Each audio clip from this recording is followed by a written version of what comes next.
un projet de loi problématique au Kenya. Ces dernières semaines, les regards du monde se sont tournés vers le Kenya et voici ce qu'on a pu voir.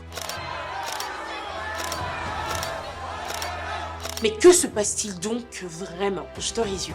Occupy Parliament, c'est-à-dire occuper le Parlement, c'est le nom du mouvement lancé au Kenya contre le nouveau projet de loi initié par le président de la République, William Ruto. Ce projet prévoyait entre autres l'introduction de nouvelles taxes sur les produits de base, à savoir 16% sur le pain, 25% sur l'huile de cuisine, et l'introduction également de nouvelles taxes sur les produits contribuant aux déchets environnementaux, notamment les serviettes hygiéniques ou encore les couches pour bébés. Face à cette loi et à ses implications économiques, des dizaines de milliers de Kenyans sont descendus dans les rues pour protester et réclamer le retrait immédiat de ce projet de loi. Une mobilisation sans précédent au Kenya, puisque cette fois-ci, c'est la génération Z, qu'on appelle encore de Gen Z, qui prend les devants. Le mouvement est dans un premier temps initié sur les réseaux sociaux, puis très rapidement, le mot d'ordre est lancé. Il faut occuper le Parlement. Chose dite, chose faite, sifflet en bouche, smartphone en main, les milliers de jeunes manifestants sortis à Nairobi, la capitale, le 25 juin dernier, parviennent à percer le bouclier des forces de l'ordre et s'introduisent au Parlement. Une manifestation pacifique